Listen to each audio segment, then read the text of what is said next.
Hello guys, welcome to this session. देखो, जिसमें आज हम बात करने वाले ऑप्शन ट्रेडिंग के बारे में। जैसे कि आपको पता है यार कि ना, मैं रेगुलर सेशन नहीं डालता हूँ कि हफ्ते में 3 का टास्क मुझे करना है, 4 का मुझे करना है, ऐसा नहीं होता है। मेरा रहता है कि यार जब मुझे लगता है कुछ वैल्यू मैं दे पा रहा हूँ तभी मैं सेशन को रिकॉर्ड करता हूँ। और कल रात को मेरी एक अच्छी सी फील बनी थी जब मैं बैठा था रिकॉर्ड करने। तो एक पूरा 1 घंटे का सेशन मैंने यहाँ पर रिकॉर्ड करा है ऑप्शन ट्रेडिंग के बारे में। मैंने ये नहीं माना सामने कि यार मैं खुद से कोई वीडियो रिकॉर्ड कर रहा हूँ या फिर कुछ भी एक अकेले बैठ के रिकॉर्ड कर रहा हूँ, कुछ भी ऐसा नहीं सोचा। मैंने मान के चला है कि मेरे सामने ना एक ऐसा बंदा बैठा है जिसको मार्केट में दूर से सुनने को मिल गया है कि ऑप्शन ट्रेडिंग भी होती है। नहीं तो अब तक क्या होता था, लोगों को सिर्फ ये पता है कि शेयर मार्केट है, शेयर मिलते हैं, लेकिन उनको ये नहीं पता था शेयर मार्केट में शेयर्स के अलावा भी और भी चीज़ें होती है। तो उसने ऑप्शन सुन लिया है। तो आज हम बात करने वाले ऑप्शन ट्रेडिंग के बारे में। बिल्कुल स्क्रैच से मैं शुरू करूंगा कि ये ऑप्शंस बनाए क्यों गए थे, ठीक है।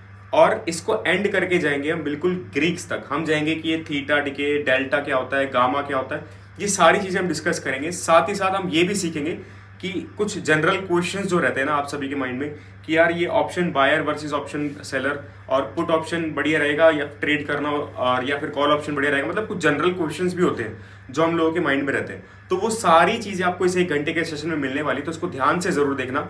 और हाँ, अगर सेशन अच्छा लगने लगे तो वहीं लाइक का बटन दबा देना, आप भूल जाओगे बाद में, क्योंकि ये सेशन में मैंने काफ़ी ज़्यादा एफर्ट डाले हर बार की तरह। जैसे मैंने प्राइस एक्शन वाला बनाया था, बहुत ज़बरदस्त है। मैं अभी भी उसके लिए स्टैंड बाय करता हूँ कि अगर आपने उसको देख लिया और वो पैटर्न को थोड़ा मास्टर कर लिया तो आपको बहुत ज़्यादा हेल्प मिलेगी। आज का सेशन भी ऐसा ही है। अगर आपने इस सेशन को 1 या 2 बार देख लिया ना, तो ऑप्शन ट्रेडिंग के रिगार्डिंग आपका कोई भी डाउट नहीं रहने वाला है। अच्छा, एक यहाँ पर ना सेशन स्टार्ट करने से पहले एक बात बोलूंगा कि ये सेशन मैंने रिकॉर्ड करा है अभी, जैसे कि फेस्टिव सीजन था तो और वीकेंड चल रहा है तो मार्केट बंद थी। तो ऑप्शन चेन में क्या है ना कि ऑप्शन चेन में कुछ वॉल्यूम वगैरह का डेटा उसमें नहीं दिख रहा है। तो आपको कोई भी प्रॉब्लम आती है, लगता है कि यार ये टॉपिक मेरे को क्लियर आउट नहीं हुआ है, नीचे एक छोटा सा कमेंट डाल देना कि हाँ भी ये वाला टॉपिक मुझे क्लियर नहीं हुआ है। तो उसके ऊपर एक अलग से सेशन में बना दूंगा। ऑप्शन चेन हो गया, या फिर मैं बात करूँ थीटा डिके वगैरह के ऊपर भी हमें एक लाइव मार्केट थोड़ा चाहिए होता है। तो ये सारी चीज़ के ऊपर मैं एक लाइव मार्केट का भी सेशन डाल दूंगा, तो उसको ज़रूर देख लेना। तो चलो सेशन को शुरू करते हैं। एक बीच में एक डेमो ट्रेड भी मैंने करके दिखाया लाइव मार्केट में, जो आई गेस मैंने लास्ट फ्राइडे कर लिया था। तो वो भी मैं इसमें डाल दूंगा, तो आपको इससे और ज़्यादा हेल्प मिलेगी कि हाँ भी ऑप्शन ट्रेडिंग एक्चुअली करी कैसे जाती है। तो चलो यार शुरू करते हैं, बहुत लंबा ओवरव्यू हो गया, बढ़ते हैं अपने सेशन की तरफ।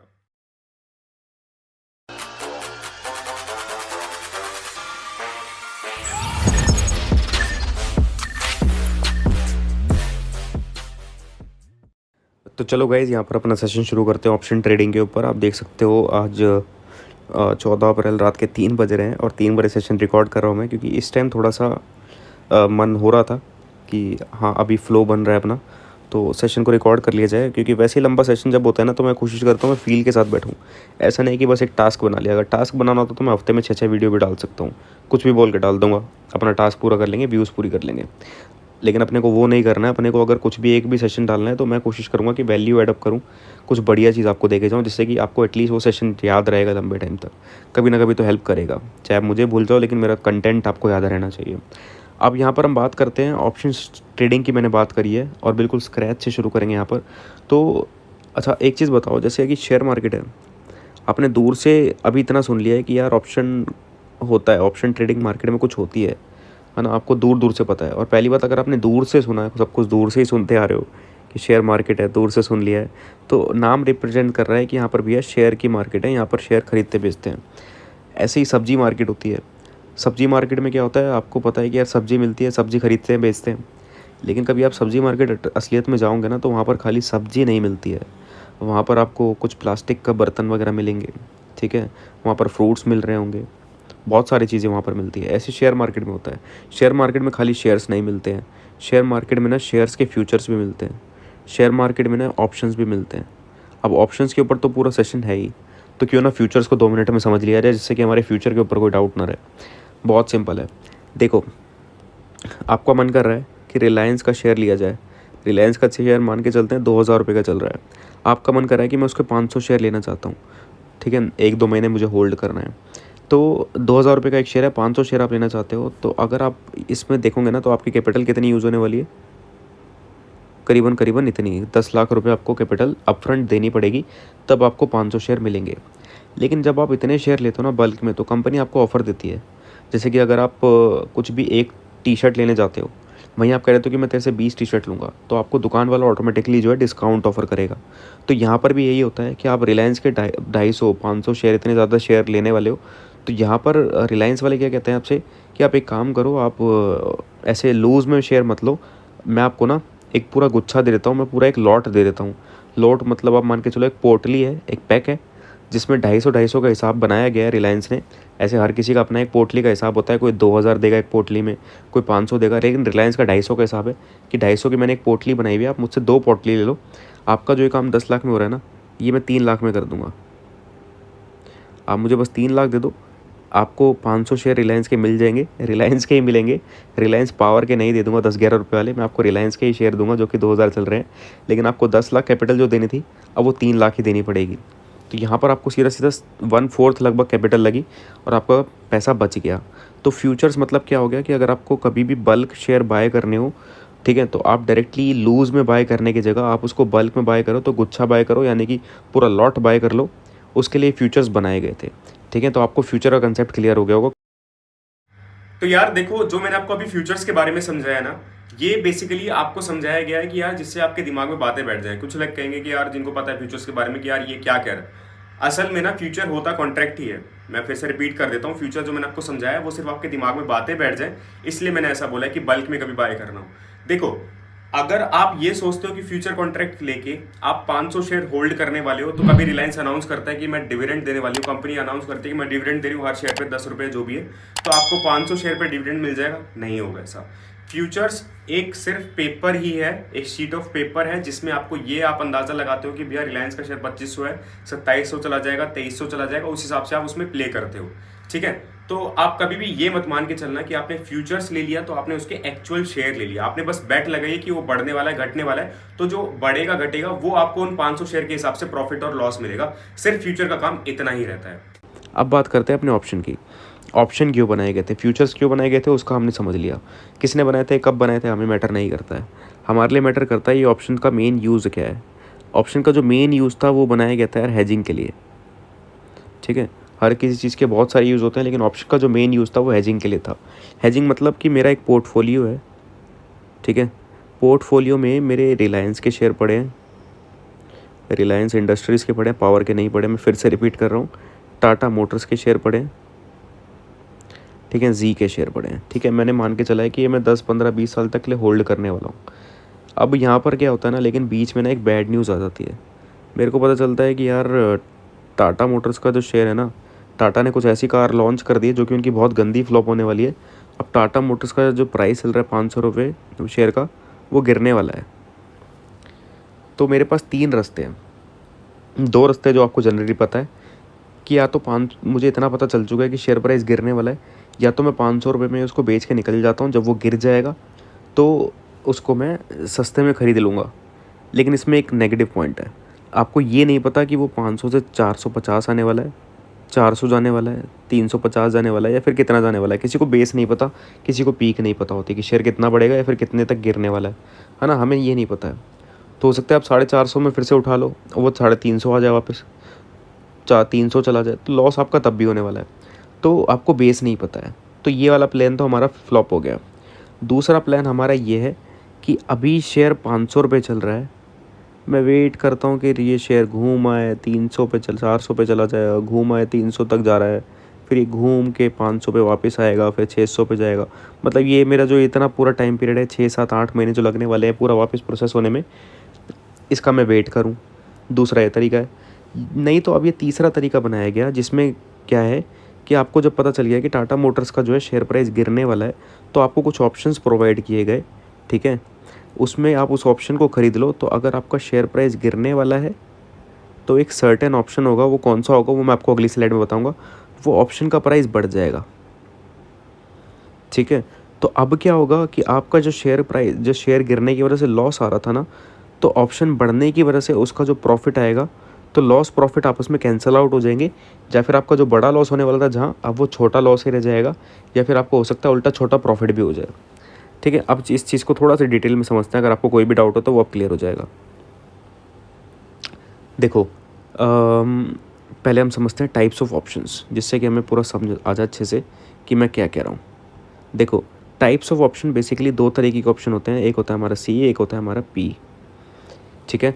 2 तरीके के ही ऑप्शन होते हैं, एक सी और एक पी। सी मतलब होता है कॉल ऑप्शन, जो हमेशा शेयर को फॉलो करता है कि शेयर बढ़ेगा तो ऑप्शन बढ़ेगा, शेयर गिरेगा तो ऑप्शन गिरेगा, ठीक है। पुट ऑप्शन, पी मतलब होता है पुट ऑप्शन, जो बिल्कुल शेयर के उल्टा चलता है। शेयर बढ़ेगा ऑप्शन घटेगा, शेयर घटेगा ऑप्शन बढ़ेगा। तो अब आपको पिछली स्लाइड में क्या था कि हमारा टाटा मोटर्स गिरने वाला है, तो कौन सा ऑप्शन हम बाय करेंगे? पुट ऑप्शन, क्योंकि हमारा जब शेयर प्राइस गिरता है तो हमारा पुट ऑप्शन बढ़ता है, ठीक है। अब 2 क्वेश्चन और पूछूंगा आपसे। आपका मन, यार देखो आपको इतना पता चला है कि आपका शेयर प्राइस बढ़ने वाला है, तो आपका मन कर रहा है और एडिशनल प्रॉफिट हमें लेना चाहिए, तो कौन सा ऑप्शन हम बाय करेंगे? कॉल ऑप्शन, है ना, क्योंकि वो शेयर को फॉलो करेगा। जब हमारा शेयर बढ़ रहा है और हमारा मन कर रहा है और प्रॉफिट लेने का, तो हम उसका कॉल ऑप्शन बाय कर लेंगे, ठीक है। और सेम केस होता है कि आपको पता है कि शेयर प्राइस बढ़ने वाला है और बहुत अच्छा प्रॉफिट देने वाला है, लेकिन आपको वो प्रॉफिट हजम नहीं हो रहा, आपको मन कर रहा है कि थोड़ा सा लॉस मैं ले लूँ साथ में, तो आप कौन सा ऑप्शन बाय करोगे? पुट ऑप्शन, क्योंकि वो जब शेयर प्राइस आपका बढ़ रहा होगा तो ऑप्शन आपका गिरेगा, तो जब आपका ज़्यादा हद से ज़्यादा प्रॉफिट आ रहा होगा, आपको हजम नहीं हो रहा, तो आप उसका पुट ऑप्शन बाय कर लेना, जिससे कि थोड़ा लॉस हो जाए और आपको प्रॉफिट हजम होने लग जाए। छोटा, जब थोड़ा लॉस प्रॉफिट आपस में एडजस्ट हो जाए, बड़ा प्रॉफिट से छोटा हो जाए, है ना। तो ये एक बेसिक सा तरीका हो गया टाइप्स ऑफ ऑप्शंस कितने होते हैं। आई गेस आपको समझ आ गया होगा कि अब आपको कौन सा शेयर किस सिचुएशन में लेना है ना। यही मुझे अभी समझाना था, इतना अभी तक के लिए काफ़ी है। अब जो एडवांस लोग होंगे ना, थोड़े से जिनको ये चीज़ें डिटेल में नॉलेज है, तो वो बोर हो रहे होंगे, उनके लिए सिर्फ एक ही बात कहूँगा कि थोड़ा सा सब्र रखो, आपकी मतलब की भी चीज़ें आती जाएगी पहले, क्योंकि एक बिगिनर को क्लियर आउट कर रहे हैं, एक बिगिनर को आपके लेवल पे ला रहे हैं, उसके बाद दोनों को साथ में लेके चलेंगे। तो ऐसा नहीं है कि आपको इग्नोर कर दिया जाएगा। देखो यहाँ पर मैंने एक एग्जांपल खोल के रखा हुआ है, असल में खोला हुआ नहीं है कि मैं रीटेक ले रहा हूँ, इसलिए ये चीज़ मैं यहाँ पर आया था, रीटेक हो गया था यहाँ पर। तो वापस यहाँ पर चलते हैं कि बैंक निफ्टी 37,200 मैंने लिखा ना जैसे ही, तो आप देख सकते हो bank Nifty 37,200 C, bank Nifty 37,200 P, bank Nifty 37,200, 13 अप्रैल 13 अप्रैल 21 अप्रैल 21 अप्रैल, मतलब 37,200 ही लिखने पर इतने सारे मेरे पास ऑप्शन अवेलेबल हैं। तो यार कौन सा ऑप्शन लेना है मुझे, खुद बताओ। इतने सारे ऑप्शन है 37,200 पे ही, कौन सा ऑप्शन लेना है मुझे और कौन सा नहीं लेना है, ये कैसे पता चलेगा? अगर मैं 37,200 की जगह 37,300 कर देता हूँ, तो भी इतने सारे ऑप्शन आ जा रहे हैं, मतलब सैकड़ों के हिसाब से, मतलब 100, 200, 500, हज़ारों ऑप्शन अवेलेबल हैं। हमें लेना कौन सा है अगर हमें इतना पता है कि बैंक निफ्टी बढ़ने वाला है? ये कैसे पता चले यार? अब आपको पता चलेगा। चलो चलते हैं अगली स्लाइड पे। देखो इसको ब्रेक डाउन कर देते हैं। बैंक निफ्टी 13 अप्रैल 37,200 सी पी क्या होता है ये हमने समझ लिया है, तो हमें इतना तो पता है कौन से टाइम पे कौन सा लेना है। 37,200 समझना है हमें, ये 13 अप्रैल क्या है, ये 2 कंसेप्ट हमें समझना है ना। अच्छा एक चीज़ नोटिस करो, डेट में फ़र्क जो है कि 13 अप्रैल के बाद 21 अप्रैल है, पूरे एक वीक का फ़र्क है। 21 अप्रैल के बाद ज़ीरोदा में ना जनरली डेट नहीं लिखी होती, तो खाली अप्रैल लिखा हुआ है। ये उसके एग्जैक्ट 7 दिन बाद की डेट है, यानी कि 28 अप्रैल होगा, ठीक है। उसके 7 दिन बाद 5 मई आ गया, उसके 7 दिन बाद 12 मई आ गया। तो आप देख सकते हो पूरे 7-7 दिन का गैप है। यहाँ पर क्या है, वीकली भी लिखा हुआ है ना, यहाँ पर आप देखोगे इनमें ने क्या होता है, वीकली एक्सपायरी होती है। हर हफ्ते ये ऑप्शन की वैल्यू ख़त्म हो जाती है, और कब ख़त्म होगी ये आपके सामने लिखा भी है। हर थर्सडे को मेनली ये होता है, हॉलीडेज़ की वजह से वेडनेसडे भी हो सकता है, जैसे कि आज 13 अप्रैल थी, तो 13 अप्रैल को ऑप्शन ख़त्म हो गए, ठीक है। नहीं तो 14 को होना था थर्सडे, लेकिन कल अब छुट्टी है, अम्बेडकर जयंती है कल, ठीक है। तो इस वजह से ख़त्म आज हो गए। तो आप देख सकते हो हर वीक को ना ये ऑप्शंस ख़त्म हो जाते हैं, ऐसा रहता है, ठीक है। आपको इतना क्लियर आउट हो गया है कि हर हफ्ते ऑप्शन ख़त्म हो रहे हैं। अब एक चीज़ है, देखो ये पूरा ब्रेक डाउन करा, अब एक बात बताओ, यहाँ पर अगला है हमारा 21 अप्रैल, फिर उसके बाद 28 अप्रैल, ठीक है, उसके बाद शायद 5 में था। अब इस डेट के कंसेप्ट को पहले क्लियर करते हैं। मान के चलते हैं कि बैंक निफ्टी अभी जो है वो 37,500 चल रहा है, ठीक है। आपको लग रहा है कि ये 3 दिन बाद 38,000 चला जाएगा। तो एक बात बताओ, आज है 14 अप्रैल, आपको लग रहा है लगभग 3 दिन बाद ये 38,000 चला जाएगा। तो 3 दिन बाद 17 अप्रैल होगी, ठीक है, 14 अप्रैल है आज, 3 दिन बाद आपको लग रहा है कि 38,000 चला जाएगा, तो 3 दिन बाद 17 अप्रैल होगी। अब 17 अप्रैल को ये आपका जो टारगेट है उस पर जाने वाला है, तो 17 के पास में कौन सी डेट है? 17 के पास में कौन सी डेट है? जाहिर सी बात है 21 अप्रैल। 13 अप्रैल तो गई, तो ये ऑप्शन खत्म हो गया। तो 17 अप्रैल के पास में कौन सी डेट है? 21 अप्रैल। तो इसमें हम 21 अप्रैल वाला ऑप्शन बाय करने वाले हैं। अच्छा, अब ना आपके माइंड में एक सवाल आ रहा होगा कि यार आज हमने 14 का ही क्यों लिया, 21 का क्यों नहीं लिया? 21 वाले दिन हमने 3 दिन का जब हमने टारगेट लिया तो 21 वाला क्यों लिया? हमने 28 अप्रैल का क्यों नहीं लिया? उसका सिंपल सा फंडा है कि यार जब आप 21 अप्रैल वाला ऑप्शन जो लोगे, जो कि डेट पास में है, तो उसका ना आपको प्रीमियम कम पे करना पड़ता है। मतलब जहां आपके 21 तारीख वाले ऑप्शन को आपको 10,000 रुपये लगेंगे, वहीं अगर आप 28 पे स्विच कर लेते हो ना, तो आपको कैपिटल लग जाएगी उसमें 18,000, 15,000। तो आपकी कैपिटल ज्यादा लगेगी क्योंकि आपको प्रीमियम हाइक पे करना पड़ेगा। अब ये प्रीमियम हाई क्यों पे करना पड़ता है, वो आगे समझते हैं। ठीक है, अब मान के चलते हैं अभी 37,500 चल रहा है बैंक निफ्टी। आपको लगता है कि ये 15 दिन बाद 38,000 चला जाएगा। आपके पास 15 दिन बाद आपको लगता है कि ये 38,000 चला जाएगा। आज 14 अप्रैल है। 15 दिन बाद यानी कि 29 अप्रैल को आपको लग रहा है कि आपका टारगेट हिट हो जाएगा। तो 29 अप्रैल के पास कौन सा डेट होने वाला है? 29 अप्रैल के पास में कौन सी एक्सपायरी है? अब 28 तो ख़त्म होगी, उससे अगली एक्सपायरी हम देखेंगे। तो 5 मई वाला हम ऑप्शन बाय करेंगे। ठीक है, अब आपको इतना क्लियर हो गया आपको कौन सी रेट पे कौन सा ऑप्शन बाय करना है। जितना आपका टारगेट है, जितने दिन का आप टारगेट लेके चल रहे हो, उस हिसाब से आपको नियर बाय एक्सपायरी वाला ऑप्शन बाय करना है। अगर आप डेली बाय सेल कर रहे हो तो आंख बंद करके जो पास में एक्सपायरी है, जैसे कि अगर 12 अप्रैल होती है आज, तो मैं 13 का बाय कर लेता। अब कल से 14 लग जाएगी तो मैं आंख बंद करके 21 का बाय करूँगा। फिर 21 के बाद 22, 23, 24, 25 तक लेकर 28 तक 28 का बाय करूँगा, है ना। लेकिन अगर आप 2-4 दिन, 5-6 दिन का हिसाब करते हो तो वो मैंने आपको कंसेप्ट भी सिखा दिया है। तो हमें डेट वाला कंसेप्ट क्या होता है वो हमें समझ आ गया। अब समझते हैं ये 37,200 का हिसाब किताब क्या है। देखो, बैंक निफ्टी, अच्छा एक सवाल पूछूं? तुम बोर तो नहीं हो रही ना? बिल्कुल नहीं। थैंक्स।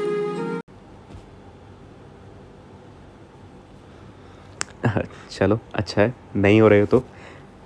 अब बैंक निफ्टी हमने 37,200 ही क्यों लिया? मैंने कहा कि बैंक निफ्टी 37,500 चल रहा है।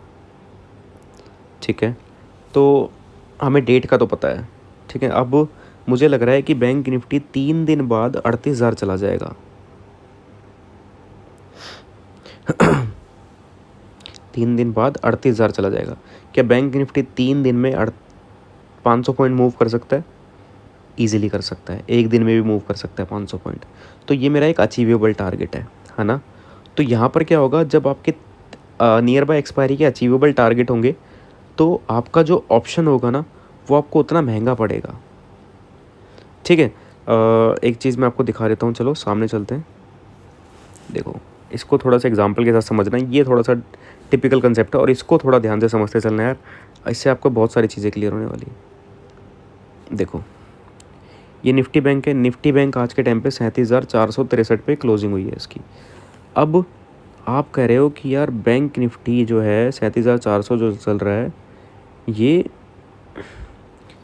40,000 चला जाएगा। 40,000 तो नहीं, चलो 39,000 चला जाएगा। मतलब 1,500 पॉइंट मूव कर जाएगा अगले ही हफ्ते, यानी कि 21 अप्रैल तक में ये इतना पॉइंट मूव कर जाएगा। तो आपको कितना सस्ता पड़ रहा है? सिर्फ 33 रुपये का ऑप्शन पड़ रहा है। आप देख सकते हो वैल्यू 33 रुपये लिखी हुई है ना। अब लेकिन वहीं मैं कह रहा हूँ अभी 37,400 चल रहा है, तो मैं कह रहा हूँ कि ये 37,500 जाएगा। मैं कह रहा हूँ यार 37,400 चल रहा है, मैं कह रहा हूँ ये अगले हफ्ते ना 37,500 चला जाएगा। तो एक बार बताओ, 100 पॉइंट मूव करना पूरे एक हफ्ते में बैंक निफ्टी के लिए तो बहुत आसान सा काम है। जब अचीवेबल टारगेट होंगे तो आपका प्रीमियम हाई रहेगा। आप देख रहे हो कहाँ 33 रुपये का ऑप्शन था पहले जब मैंने 39,000 टारगेट लिया था। अब 37,500 लिया है तो 39,395 है। तो मतलब जितना आपका अचीवेबल टारगेट होगा, जितना आसान होगा मार्केट के लिए मूव करना, उतना आपको हाई प्रीमियम पे करना पड़ेगा, उतना ज़्यादा आपको पैसा पे करना पड़ेगा। आपको दिख रहा है ना। इतना हमारा कंसेप्ट ये वाला भी क्लियर हुआ। एक चीज़ हमारी एडिशनल क्लियर आउट हो गई है। इसको भी आगे भी समझेंगे, लेकिन मैंने आपको एक बेसिक आइडिया दे दिया।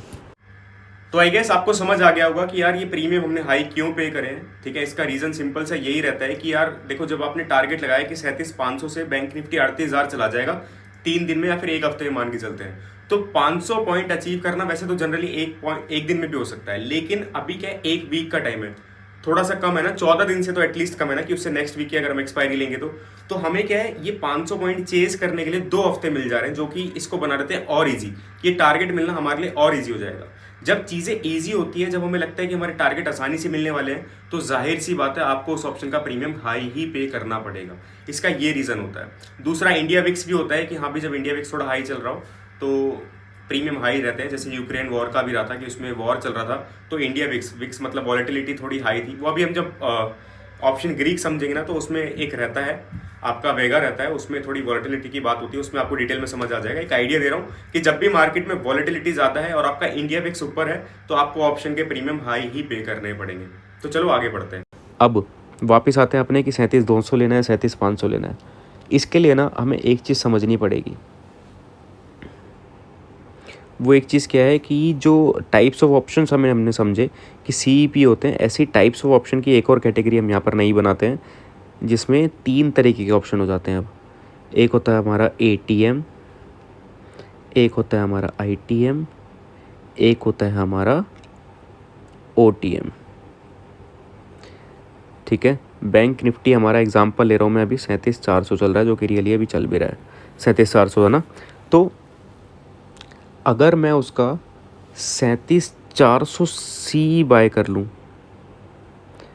37,400C का मतलब ये हो गया कि मैं मान के चल रहा हूँ कि बैंक निफ्टी जो है 37,400 के ऊपर रहने वाला है। ठीक है, और वहीं अगर मैं उसका 37,400P बाय कर लेता हूँ, मैं कह रहा हूँ कि बैंक निफ्टी 37,400 के नीचे रहने वाला है। ठीक है, 37,400C का मतलब ये हो गया, C मतलब मैंने क्या बताया था कि ये शेयर को फॉलो करेगा, तो शेयर बढ़ेगा तो ये भी बढ़ेगा। तो 37,400C मतलब ये हो गया कि 37,400 के ऊपर रहने वाला है। और 37,400P मतलब जो कि अपोजिट चलता है, उसका मतलब ये हो गया कि 37,400 के नीचे रहने वाला है।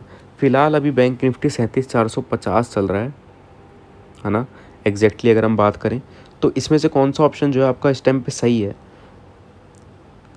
जाहिर सी बात है 37,400 के ऊपर चल रहा है, तो 37,400 हमारा ऑप्शन इस टाइम सही चल रहा है। तो हमारा पैसा किस में बनेगा इस टाइम पे? 37,400 के कॉल ऑप्शन में बनेगा, है ना। अगर वहीं बैंक निफ्टी मंडे को, या फिर अब मंडे को ही खुलेगी मार्केट, तो 37,200 आ जाता है, तो पैसा किस में बनेगा? पैसा हमारा बनेगा इसमें। तो एक चीज़ आपको क्या याद रखनी है, जो बिल्कुल प्राइस पे है, मतलब 37,400 के आसपास अभी रेट चल रहा है, तो मैं 37,400 का उसका कॉल ऑप्शन लूँ या फिर 37,400 पुट ले लूँ, ये बिल्कुल एकदम प्राइस पे है, तो ATM बोलते हैं उसको। ATM मतलब होता है एट द मनी, बिल्कुल प्राइस पे है। 37,450 चल रहा है और मैं 37,400 ले रहा हूँ। ठीक है, 37,390 चल रहा है, मैं 37,400 ले रहा हूँ, बिल्कुल प्राइस के आसपास है, तो वो होता है हमारा एट द मनी। ठीक है, अब बात करते हैं ITM। ITM मतलब होता है in the money. In the money मतलब बैंक निफ्टी 37,450 चल रहा है और मैं 37,300 का कॉल ऑप्शन ले लेता हूँ। तो आप देख रहे हो, मैं कह रहा हूँ कि बैंक निफ्टी 37,300 के ऊपर रहेगा। यार बिल्कुल ऊपर है, 37,450 37,300 के ऊपर ही तो आता है, 150 पॉइंट का गैप है। तो ये बिल्कुल इन द मनी है कि हाँ भाई इसके तो यार बहुत ऊपर है, 150 पॉइंट का गैप है, इसको हम कहते हैं इन द मनी। ठीक है, वहीं 37,450 सेम एग्जाम्पल। अभी मैं कह रहा हूँ कि बैंक निफ्टी 37,200 के नीचे रहेगा, 37,200 के नीचे रहने वाला है, 37,200P। तो अभी यार 37,450 चल रहा है, क्या 37,200 के नीचे? नहीं। तो ये हो गया out of the money. OTM मतलब होता है आउट ऑफ द मनी। ठीक है, तो आपको पता चल गया कि एट द मनी क्या होता है, ITM क्या होता है, OTM क्या होता है। अब इसका जल्दी से एक टेस्ट ले लेते हैं। बैंक निफ्टी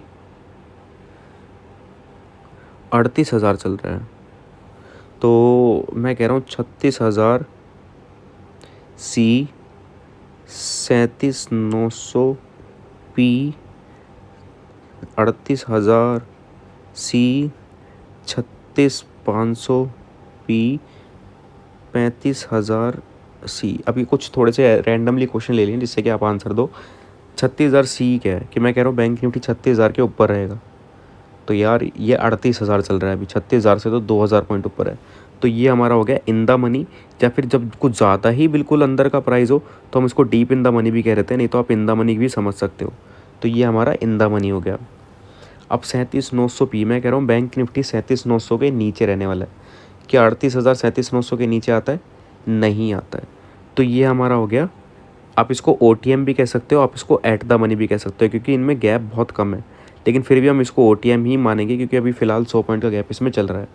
ठीक है, अब बात करते हैं 38,000 कॉल ऑप्शन की। 38,000 के ऊपर रहने वाला है और बिल्कुल 38,000 चल रहा है, तो ये क्या है, बिल्कुल उसी लेवल पे है, तो ये हमारा हो गया एट द मनी। अब 36,500 पी, मैं कह रहा हूँ बैंक निफ्टी 36,500 के नीचे रहेगा। क्या 38,000 36,500 के नीचे आता है? नहीं आता है, तो ये हमारा हो गया OTM।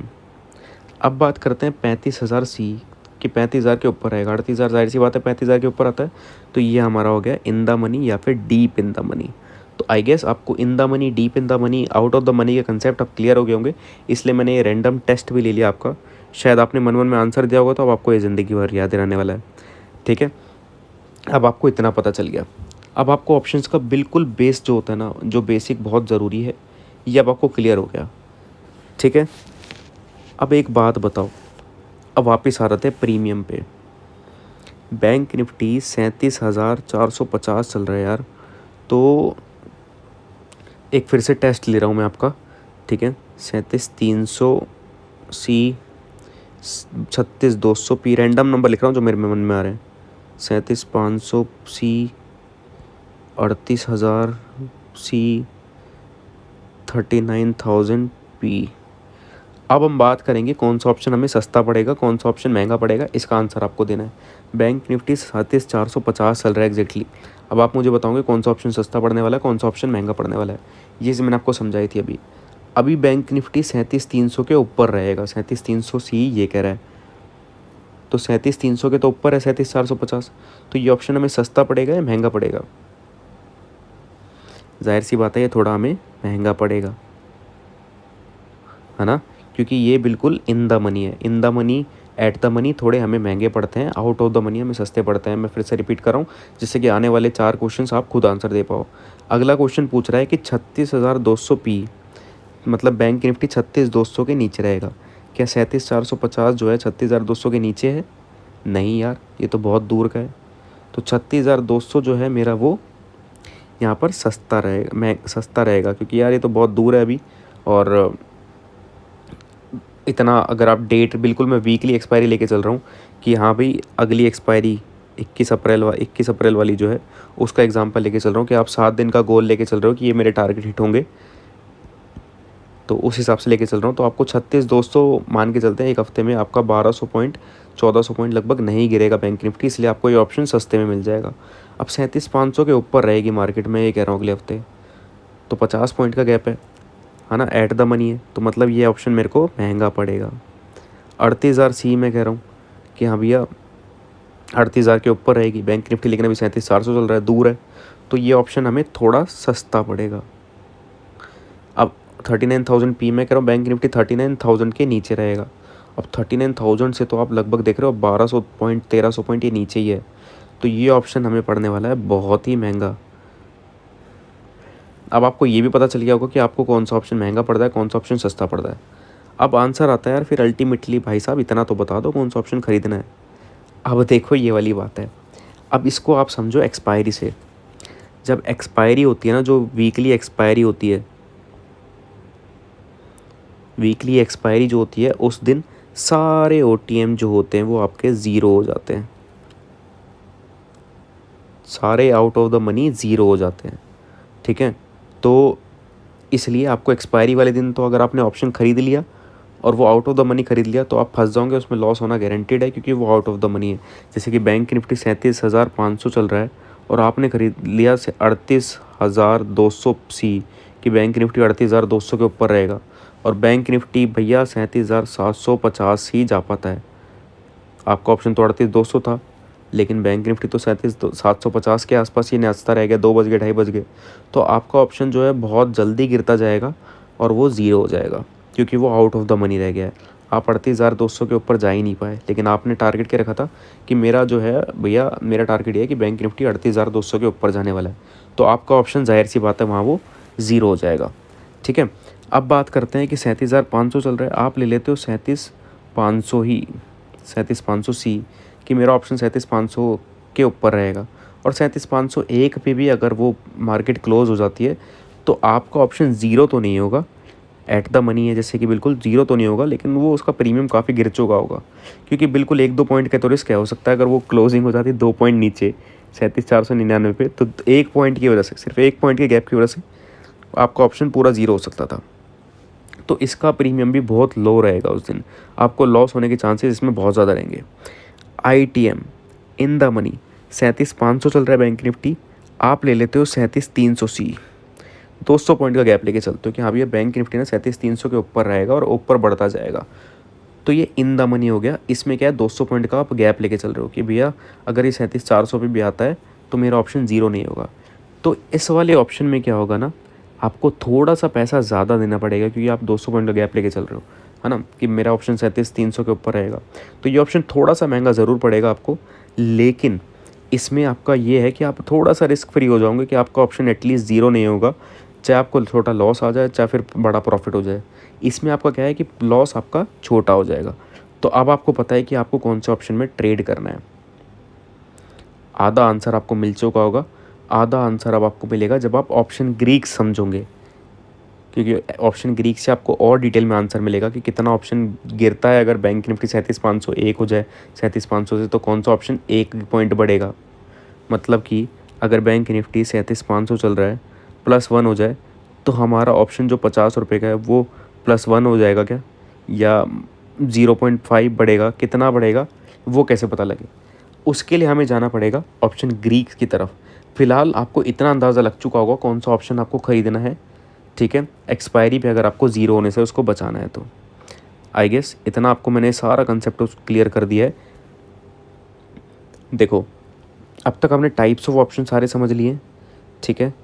अब तक हमने पूरा बेसिक समझ लिया है कि भैया ऑप्शन में at the money, in the money और कौन सा हमें लेना है, किसका प्रीमियम ज़्यादा होगा, किसका प्रीमियम कम होगा, ये सारे कंसेप्ट हम अब तक समझ चुके हैं। अब बात करने वाले हैं यहाँ पर हम कि ऑप्शन ग्रीक्स क्या होते हैं, इसकी बात करेंगे। यहाँ पर मैं एक बार सेशन पॉज कर दे रहा हूँ, वाटर ब्रेक लेना चाहूँगा मैं यहाँ पर। अगर अभी तक सेशन में टिके हुए हो, यानी कि मज़ा आ रहा है, कुछ सीखने को मिल रहा है और शायद मेरा बताने का तरीका आपको पसंद आ रहा है, कम्युनिकेशन पसंद आ रहा है, अगर अच्छा लग रहा है, सब कुछ फ्लो में चल रहा है, तो सब्सक्राइब कर देना। मैं आपको रिमाइंड कराने आया हूँ और सेशन को आपको लाइक करना है, ये आपका फ़र्ज़ बनता ही है। तो आगे बढ़ते हैं, कुछ एक्स्ट्रा नहीं कहूँगा, चलो सेशन पे वापस बढ़ते हैं।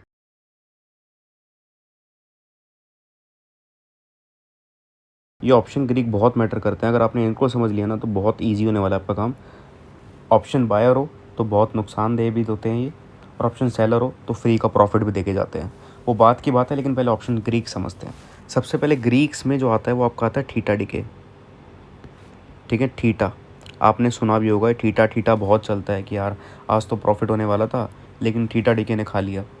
ये क्या होता है कि जैसे कि बैंक निफ्टी 37,500 चल रही थी, 9:15 बजे मार्केट खुली 37,500 पे, और 3:15 बजे जब मार्केट क्लोज़ हो रही है आपकी, तो 37,500 पे ही मार्केट रहती है। मतलब मार्केट वॉलेटाइल रहती है, वहीं एक रेंज में नाचती रहती है। आपका ऑप्शन था 37,300 C कि जो कहता है कि यार बैंक निफ्टी ना 37,300 के ऊपर रहेगा।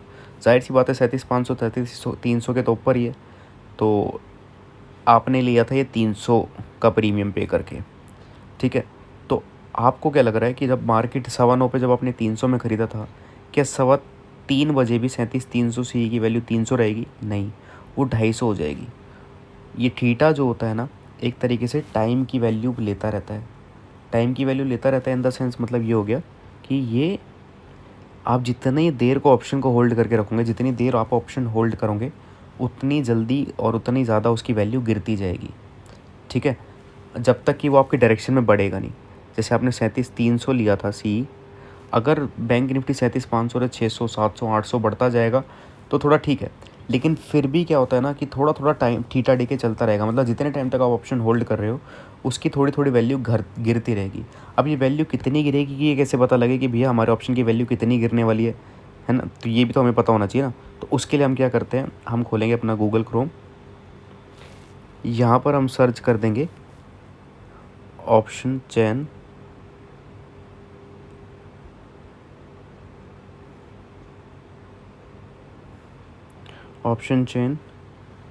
सेंसिबल।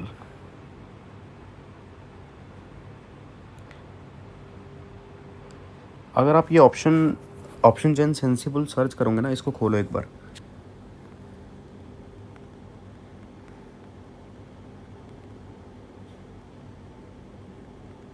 यहाँ पर अगर आप देख रहे हो तो आपके सामने क्या है, एक पूरी ऑप्शन चेन खुल गई। ऑप्शन चेन खुली, अब यहाँ पर आप देखो आपके लिए यहाँ पर क्या है, बहुत सारी इन्फॉर्मेशन गिवन है कि भैया ये LTP OI चेन वगैरह आपको कुछ नहीं करना है। आपको यहाँ पर क्या करना है, देखो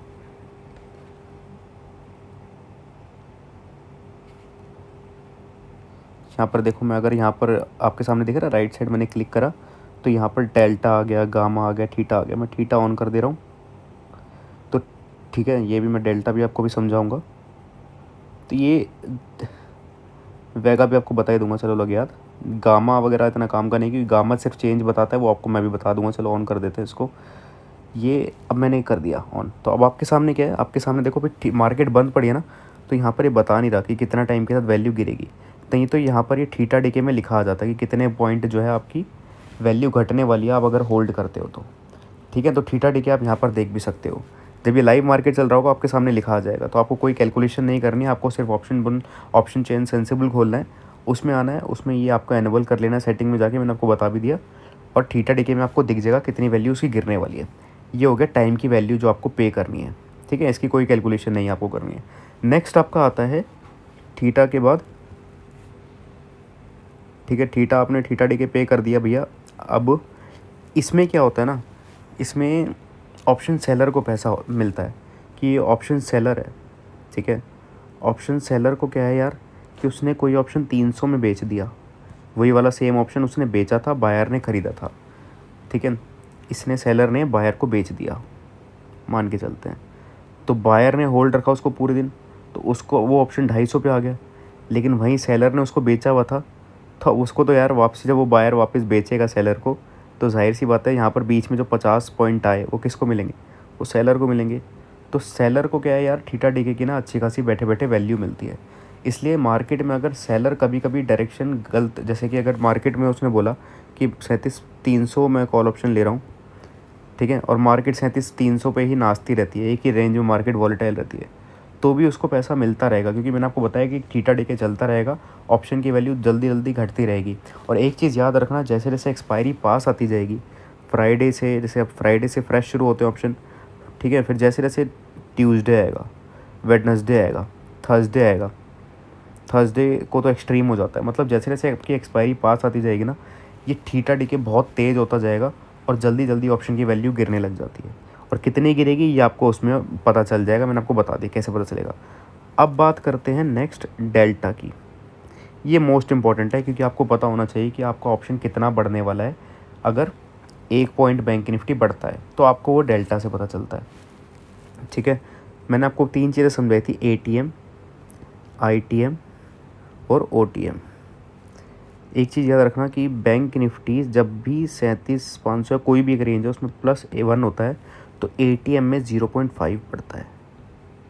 जब बैंक निफ्टी 1 पॉइंट बढ़ता है तो आपका एट द मनी ऑप्शन जो होगा वो 0.5 बढ़ेगा। इन द मनी जो होगा वो 0.5 से लेकर 1 के बीच में रहेगा। अगर डीप इन द मनी होगा कि भैया बिल्कुल ही बैंक निफ्टी 37,500 चल रहा है और मैं ले लेता हूँ 36,000 का कॉल ऑप्शन, कि बैंक निफ्टी 36,000 के ऊपर रहेगा, तो वो बिल्कुल 1 रहेगा। ठीक है, वो बैंक निफ्टी 1 पॉइंट बढ़ा तो वो भी 1 ही पॉइंट बढ़ेगा, लेकिन उसका प्रीमियम भी उतना ही हाई रहेगा। अभी OTM हो गया कि बिल्कुल आउट ऑफ द मनी है, तो ये रहेगा आपका 0.1 से लेके 0.5 के बीच में। ठीक है, आपको इतना क्लियर हो गया डेल्टा कि आपका बैंक निफ्टी में 1 पॉइंट बढ़ रहा है, तो अगर आपका एट द मनी है तो वो 0.5 पॉइंट बढ़ेगा ऑप्शन आपका। अगर आपका इन द मनी है तो वो आपका 0.5 से लेके 0.9 तक रहेगा, और 1 तक भी जा सकता है अगर वो बहुत डीप इन द मनी है। अगर आपने आउट ऑफ द मनी ले लिया है तो वो अगर बैंक निफ्टी 1 पॉइंट बढ़ता है तो वो आपका 0.1 0.2 बढ़ेगा, मतलब जहाँ बैंक निफ्टी 5 पॉइंट जाके बढ़ेगा तब जाके आपका वो ऑप्शन 1 पॉइंट लगभग बढ़ सकता है। तो आपको समझ आ गया होगा अब कि कौन सा ऑप्शन आपको ट्रेड करना चाहिए। ये सारी चीज़ें मैंने आपको बता दी, अब आपके ऊपर है आपको कौन सा ऑप्शन खरीदना है। मैंने हर एक पर्सपेक्टिव से बता दिया, कौन सी डेट का लेना चाहिए, कौन सा ऑप्शन लेना चाहिए, कौन से ऑप्शन को एक्सपायरी वाले दिन 0 हो जाना होता है, और कौन से ऑप्शन से आपको कितना प्रॉफिट आने वाला है, ये भी आपके सामने मैंने रख दिया है ये डेल्टा के थ्रू। अब आप खुद अपना डिसीजन लोगे कि आप कौन सा ऑप्शन लेने वाले हो। अगर आप अभी तक सेशन को यहाँ पर देख रहे हो तो मैं आपके सामने क्वेश्चन रख रहा हूँ कि बैंक निफ्टी 37,300 चल रहा है, ठीक है। आप 37,200 सी लोगे, 37,500 सी लोगे या 37,700 सी लोगे। अगर आपको लग रहा है कि बैंक निफ्टी 37,300 के ऊपर ही सस्टेन करेगा, 37,300 के ऊपर जाने वाला है बैंक निफ्टी, तो आप मैक्सिमम प्रॉफिट के लिए कौन सा ऑप्शन इनमें से लेने वाले हो, ये कमेंट करके ज़रूर बता देना नीचे। ये हो गया हमारा डेल्टा। अब लास्ट हमारा समझते हैं यार कि ये वेगा क्या होता है। वेगा क्या होता है? वेगा हमें बताता है, मैं आपको दिखाता हूँ।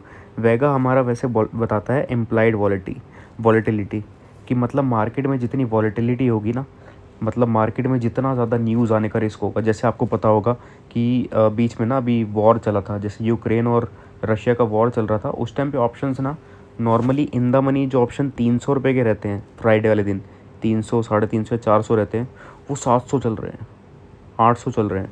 तो आप इधर देखो, इम्प्लाइड वॉलेटिलिटी भी यार अभी दिखा नहीं रहा है, मार्केट बंद है। या आप यार ऑनलाइन में एक बार, जब ऑनलाइन मतलब इन द सेंस जब मार्केट लाइव चल रही होगी ना, एक बार तब देख लेना, कोई भी डाउट नहीं आएगा। अगर कोई भी डाउट फिर भी आता है कि यार लाइव मार्केट में हमने देखा, हमें समझ नहीं आया, तो नीचे कमेंट करके बता देना। बहुत सिंपल है, इसको देखोगे आपको आंसर मिल जाएगा। इसलिए अगर अभी भी मैं आपको बता रहा हूँ और ये अभी कुछ नहीं दिख रहा है तो कोई दिक्कत वाली बात नहीं है। आपको बस इतना देखना है कि जब भी इम्प्लाइड वॉलेटिलिटी जो है वो आपकी 20, 21, 24 ऐसे चल रही है ना, तो आपका ऑप्शन जो है वो उतना ही महंगा आपको पड़ेगा, ठीक है। जितनी कम होगी आपकी ऑप्शन उतना सस्ता पड़ेगा। जैसे कि अभी वॉर ठंडा पड़ गया तो आपके ऑप्शन वापस 300, 350, 400 पे आ गया फ्राइडे वाले दिन, ठीक है। तो ये होता है वेगा। वेगा आपको बताता है मार्केट में अगर वॉलेटिलिटी, मतलब मार्केट में कोई रिस्क है न्यूज़ आने का, ठीक है, मार्केट में फिर ऑलरेडी कोई न्यूज़ चल रही है जिसकी वजह से मार्केट वॉलेटाइल हो सकती है, तो वहाँ ऑप्शन की वॉलेटिलिटी बढ़ जाएगी और वहाँ आपसे प्रीमियम भी ज़्यादा चार्ज किया जाएगा, ठीक है। तो ये हो गया हमारे आपके ओवरऑल ऑप्शन ग्रीक्स। अच्छा, एक चीज़ बचती है, वो आपका बचता है गामा। अब ये गामा क्या है यार? गामा मतलब हो गया, जैसे कि आपने 37,500 बैंक निफ्टी चल रहा है, आपने ले लिया 37,700 सी, ठीक है, जो कि अभी आउट ऑफ द मनी है, क्योंकि 37,700 के ऊपर तो आया नहीं ना बैंक निफ्टी, 37,500 चल रहा है, तो ये अभी OTM है। लेकिन बैंक निफ्टी बढ़ना शुरू होता है, वो 37,700 आ जाता है। मैंने आपको क्या बताया था, OTM का जो डेल्टा होता है वो होता है 0.1 से लेके 0.5 तक। तो जब तक ये OTM था तो ये इस हिसाब से बढ़ेगा बैंक निफ्टी की एक पॉइंट बढ़ने के साथ। लेकिन अब ये 37,700 आ चुका है बैंक निफ्टी, तो अब ये OTM से ATM हो चुका है, तो अब ये बढ़ेगा 0.5 की स्पीड से। फिर बैंक निफ्टी आ रहा था 37,900, फिर ये बढ़ेगा 0.5 से लेके 0.9 तक, क्योंकि ये ITM हो चुका है। फिर बैंक निफ्टी चला रहता है 38,500, तो फिर ये डीप इन द मनी हो गया, तो ये अब बढ़ेगा 1 की स्पीड से। तो यहाँ पर आप देख रहे हो ये चेंज होते जा रहे हैं नंबर, ये जो चेंज हो रहा है इन नंबर्स के बीच में, इसको हम कहते हैं गामा, ठीक है। सिंपल है, गामा पर इतना ध्यान नहीं देना आपको। अगर डेल्टा समझ आ गया तो बहुत है। अगर आपका ऑप्शन OTM है तो उस हिसाब से कैलकुलेशन करनी है, ATM है तो 0.5 लेके चलना है आपका। अगर ऑप्शन इन द मनी हो जाता है तो आप 0.5 से लेके 1 तक की उसकी कैलकुलेशन लेके चलोगे, ठीक है। तो ये आपका रहता है सारा का सारा ऑप्शन ग्रीक्स। अब कुछ सर्टेन क्वेश्चंस होते हैं जिनका मैं आंसर आपको यहाँ पर दे देता हूँ, जिससे आपका सारा सेशन अब यहाँ पर ख़त्म हो जाएगा। अब यहाँ पर हम मेन क्वेश्चंस लेंगे जो कि बहुत ज़रूरी है जानना। कॉल वर्सेस पुट, किसमें ज़्यादा पैसा बनेगा? Call versus put. एक बात हमेशा ये आपको याद रखनी है कि मार्केट जो होती है धीरे धीरे ऊपर जाती है, लेकिन मार्केट गिरती बहुत जल्दी है, ठीक है। तो अगर आप ऑप्शन बायर हो, ऑप्शन बाय करोगे तो हमेशा पुट ऑप्शन पे ज़्यादा ध्यान देना, क्योंकि मार्केट बढ़ेगी धीरे धीरे। जो कि मैंने आपको कहा था कि अगर आपको बढ़ेगी तो आपको कॉल ऑप्शन लेना है, गिरेगी तो आपको पुट ऑप्शन लेना है। तो आपको हमेशा याद रखना है, जब भी आपका जो मोस्टली पैसा बनाना है वो पुट ऑप्शन बनाने पे फोकस रखोगे तो एज अ ऑप्शन बायर भी आप प्रॉफिटेबल बन सकते हो, जो कि बहुत रेयरली आपको देखने को मिलेगा मार्केट में। तो यहाँ पर क्या है, लेकिन अगर आपको याद हो, मैंने बीच में इंस्टाग्राम पे, आप मेरे ग्रोथ सेक्शन में जाओगे लर्निंग बुल्स पेज पे, तो ग्रोथ सेक्शन में मैंने देखना बहुत सारे प्रॉफिट स्क्रीनशॉट्स, अपना PNL वगैरह सब डाला हुआ है वहाँ पे। किसी को डाउट हो तो PNL वहाँ पर देख लेना। तो वहाँ पर जो मैंने प्रॉफिट स्क्रीनशॉट डाले थे ना उस वीक के, वो पर्टिकुलर वही वीक था जब रशिया यूक्रेन का वॉर पीक पे था, ठीक है। तो उस टाइम मैंने पुट ऑप्शन में ही मोस्टली पैसा बनाया था, ठीक है। अराउंड शायद 3 दिन लगे थे मुझे, और 5-5.5 लाख रुपए मैंने बनाए थे, और 2 लाख की कैपिटल ही यूज़ करी थी, और 3 दिन में 5.5 लाख का प्रॉफिट हो गया था। तो वो मैंने मोस्टली पैसा जो बनाया था वो पुट ऑप्शन से ही बनाया था, थोड़ा बहुत कॉल से भी बनाया था, लेकिन पुट ऑप्शन से ही मोस्टली मेरा पैसा आया था। क्यों आया था? क्योंकि पुट ऑप्शन में मतलब मार्केट बहुत आसानी से गिरती है और बढ़ती बहुत धीरे धीरे करके है। तो ये रूल अगर आप याद रखोगे तो बहुत काम आएगा। सेकेंडली, अब बात करें कि बायर वर्सेस सेलर, कि भैया बायर ज़्यादा पैसा बनाता है, सेलर ज़्यादा पैसा बनाता है।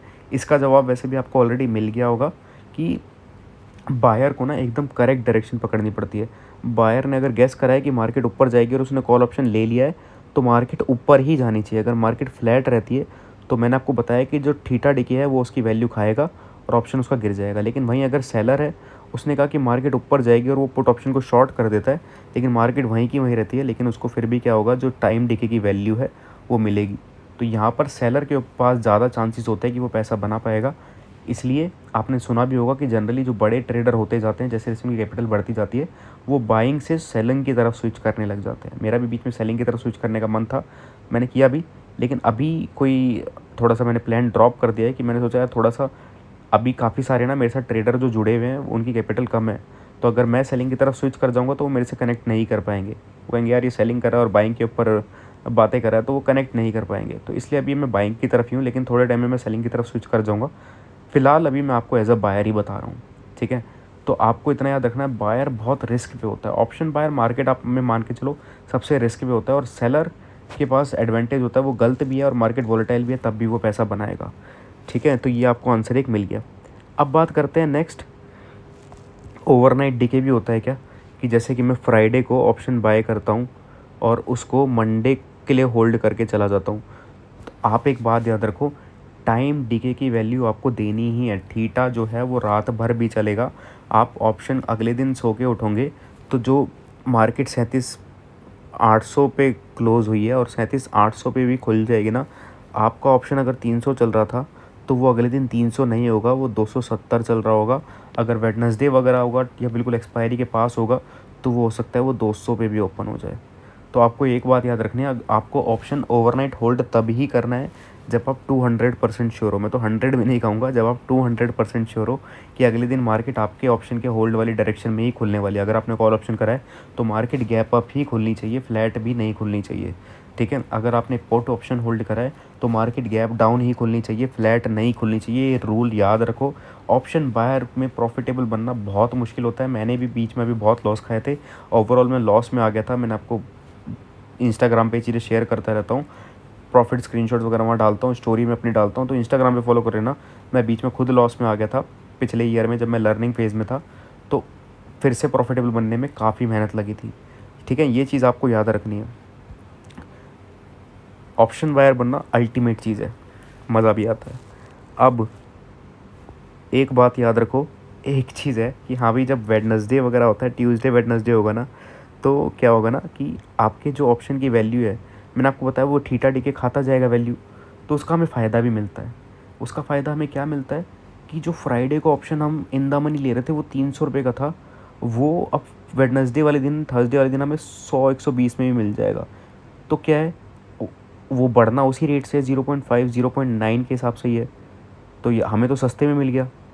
अब हमें तो ज़्यादा फ़ायदा मिलेगा ना कि हमने 120 रुपये, 120 इंटू 25 हम पे करते हैं बैंक निफ्टी में। बैंक निफ्टी में हमें गुच्छा ही खरीदना पड़ता है, तो 25 क्वांटिटी हमें एटलीस्ट पे करनी पड़ती है। तो यहाँ पर हमारे लग रहे हैं करीबन 3,000 रुपये। तो 3,000 रुपये हम पे कर रहे हैं, और पहले हम कर रहे थे 300 इंटू 25 मतलब 7,500 रुपये।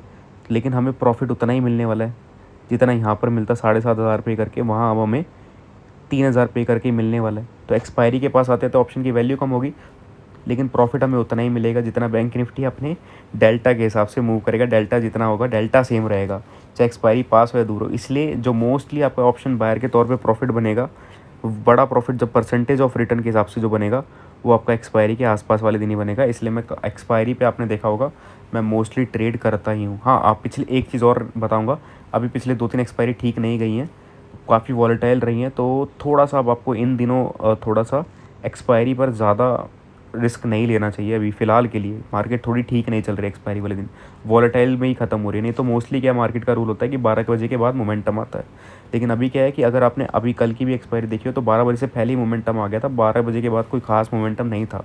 दोनों तरफ के ऑप्शन बढ़े और दोनों तरफ के जो ऑप्शन मेरी वॉच लिस्ट में थे दोनों ज़ीरो हो गए। तो इस टाइम पे थोड़ा सा एक्सपायरी में आपको संभलना पड़ेगा, नहीं तो वेडनेसडे को ट्रेड करो यार। वेडनेसडे बेस्ट डे होता है ऑप्शन बायर्स के लिए, अगर एक्सपायरी पे रिस्क नहीं ले सकते हो तो। ठीक है, तो ये मैंने सारे आपको जवाब दिए। अब एक दो चीज़ें और बता देता हूँ जो मुझे लगता है कि जानना ज़रूरी है आपके लिए। एक ऑप्शन चेन एक बहुत ज़रूरी कंसेप्ट है। एक बात याद रखो, मैं क्लियरली यहाँ पर बता रहा हूँ, मैं ऑप्शन चेन को इतना कभी भी नहीं देखता हूँ, क्योंकि ऑप्शन चेन वगैरह मेरे इतने कभी काम नहीं आई है। ठीक है, ऑप्शन चेन अगर मैं आपके यहाँ पर सामने खोल देता हूँ तो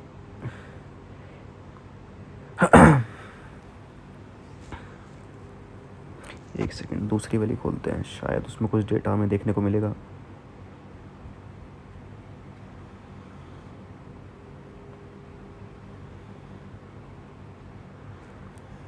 NSC वाली खोलते हैं, इसमें देखते हैं एक बार, शायद हमें डेटा कुछ मिल जाए। तो यहाँ पर वॉल्यूम अभी कुछ खास नहीं दिख रही है। यहाँ पर क्या होता है ना, देखो आप वॉल्यूम देख रहे हो तो आपको दिख रहा है ऑप्शन चेन में ना जितनी ज़्यादा वॉल्यूम होगी जिस तरफ, अभी तो यहाँ मार्केट बंद है, फिर जाहिर सी बात वही है, ये थोड़ा मार्केट बंद है ना, इस वजह से दिक्कत हो रही है। सेशन में थोड़ी सी गड़बड़ होगी आई गेस। ये चीज़ मुझे लाइव मार्केट में रिकॉर्ड करनी थी, लेकिन मैं फिर से कहूँगा कि अगर कोई भी डाउट हो तो मुझसे क्लियर पूछ लेना। यहाँ पर क्या है कि जिस तरफ वॉल्यूम ज़्यादा होगी, ये कॉल ऑप्शंस का है ऑप्शन चेन, ये इधर पुट ऑप्शन आपके। अब यहाँ पर वॉल्यूम जिस तरफ ज़्यादा होगी ना, ये कॉल ऑप्शन है, ये पुट ऑप्शन है, इस तरफ पुट ऑप्शन की वॉल्यूम है। जिस तरफ वॉल्यूम ज़्यादा होगी उस तरफ आप याद रखना सेलर्स बैठे हुए हैं। ठीक है, ऐसा मत समझना कि अगर ये 15,200 है, ये 15,200 है ये, और 15,200 के कॉल ऑप्शन में वॉल्यूम ज़्यादा है तो मतलब बायर ज़्यादा है। हमेशा याद रखो मार्केट में ना सेलर्स ज़्यादा हैं। तो अगर 15,200 पे वॉल्यूम बहुत ही ज़्यादा अल्टीमेट आपको दिख रही है तो आप उसको एज अ रेजिस्टेंस अपने निफ्टी के चार्ट में ड्रॉ कर सकते हो। ठीक है, मतलब क्या कि अगर बैंक निफ्टी, ये निफ्टी का आपके सामने निफ्टी के सारे स्ट्राइक प्राइस खुले हुए हैं ना, तो अगर आपको वॉल्यूम सबसे ज़्यादा कहीं भी दिख रही है पूरे स्ट्राइक प्राइस में, तो आप उधर से सपोर्ट और रेजिस्टेंस भी निकाल सकते हो। जहाँ सबसे ज़्यादा वॉल्यूम है उनको सपोर्ट और रेजिस्टेंस के तौर पे मार्क कर सकते हो। ये एक सिंपल सा कंसेप्ट था। अगर आपको ये समझ नहीं आया तो इसके ऊपर ऑप्शन चेन के ऊपर एक सेपरेट सेशन में बना दूंगा, क्योंकि मुझे ये लग रहा है कि ये ज़रूरी रहेगा कि इसको लाइव मार्केट में ही बनाया जाए। तो ऑप्शन चेन की मैं अभी डिटेल में बात नहीं कर रहा हूँ, एक छोटा सा आइडिया दे दिया है। अगर नहीं समझ आता तो नीचे कमेंट कर देना। ठीक है, तो ये अब सारा मेरी तरफ से अभी यहाँ पर पूरा डिटेल भरा ख़त्म हो गया सेशन। एक बार मैं सेशन पॉज कर लेता हूँ यहाँ पर बीच में, जिससे कि मैं अपने टॉपिक रिवाइज़ कर लूँ, कोई टॉपिक छूट ना जाए, क्योंकि ऐसा नहीं होना चाहिए कि एंड में ये लगे कि भैया कुछ टॉपिक छूट गया है जो आपके मन में डाउट रह जाएगा।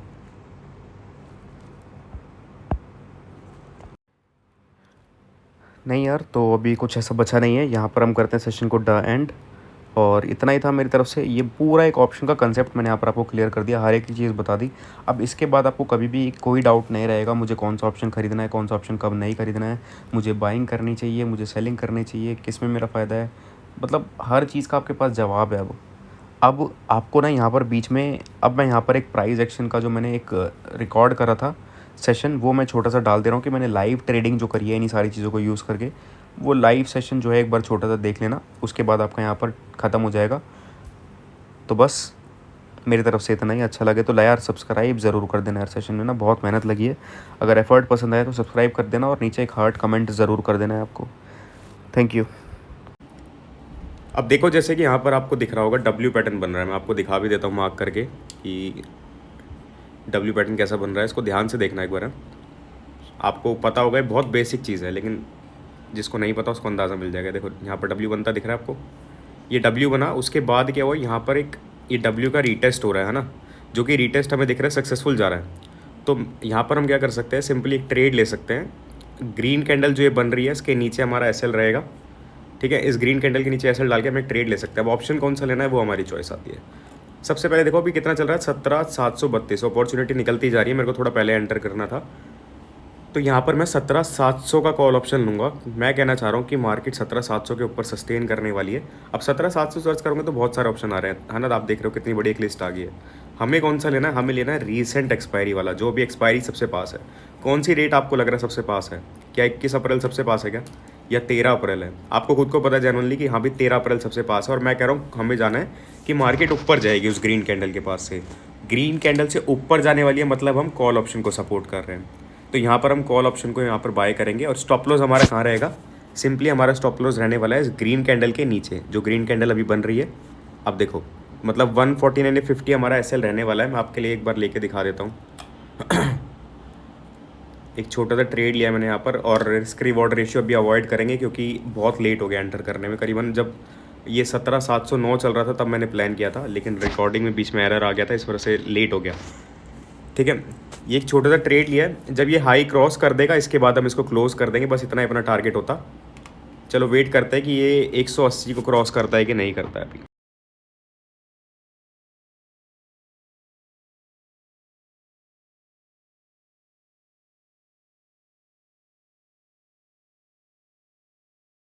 देखो यार, जैसे कि मैंने कहा था कि डब्ल्यू पैटर्न का रीटेस्ट चल रहा है, तो रीटेस्ट चलने देते हैं। थोड़ा सा वेट करने को कहा था मैंने आपको, और 10-15 मिनट शायद थोड़ा टाइम लगा इसमें, लेकिन आप देख सकते हो मैंने 180 बोला था आपको एग्जिट करने के लिए।